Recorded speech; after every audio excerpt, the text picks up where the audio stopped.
Before photography learned how to speak, it learned how to wait.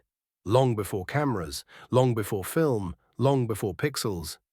There was a human impulse so old we rarely question it. The need to leave something behind. A hand pressed against stone, charcoal dragged across a cave wall, a bison drawn in flickering firelight. These were not decorations, they were declarations. I was here. This mattered. This is what I saw. Photography did not invent this instinct. Photography inherited it. Tens of thousands of years ago, early humans painted animals, hunts, and rituals onto cave walls in places like Lascaux and Altamira. They weren't trying to be realistic in the modern sense. They were trying to make memory visible, not perfect copies, meaningful impressions. Already we see the earliest tension in image making. Is an image supposed to copy the world, or interpret it? That question will follow photography for centuries. Thousands of years later, something strange begins to happen. People notice a simple phenomenon.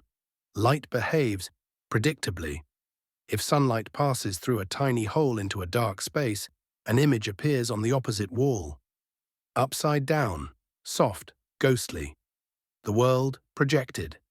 This phenomenon becomes known as the camera obscura, Latin for dark room.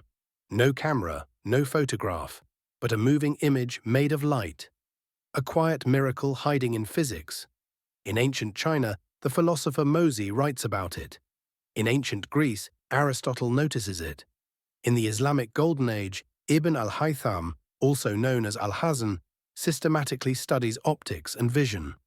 He does something revolutionary. He treats light as something that can be measured, tested, and understood. Not magic, not mystery, science. This shift matters.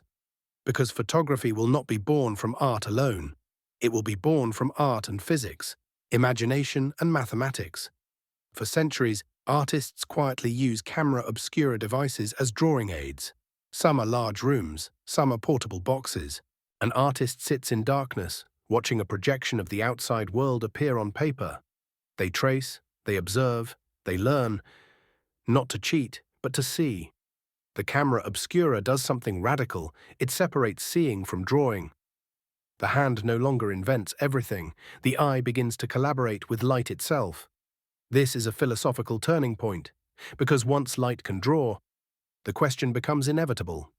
What if light could finish the job on its own? Notice what still doesn't exist. No photograph, no permanent image, just projection, just possibility. Humanity has learned how to summon an image, but not how to trap it. Photography will not be born when someone invents a camera. Photography will be born when someone figures out how to make light leave a scar. This early period tells us something important about photography's DNA. Photography is not just technology, it is a continuation of cave painting, drawing, shadow play, scientific curiosity. It sits at the crossroads of art, science, memory, and time. From the beginning, photography is not asking, how do we make pictures? It is asking, how do we hold on to moments? Think about how radical this desire is. Everything human experience gives us is temporary. Faces age, cities change, people die. Photography, before it even exists, is already trying to fight impermanence. It is an argument against forgetting, a quiet rebellion against time. So when photography finally arrives in the 1800s, it does not appear out of nowhere. It arrives into a world that has been preparing for it for tens of thousands of years. A world that already believes images matter.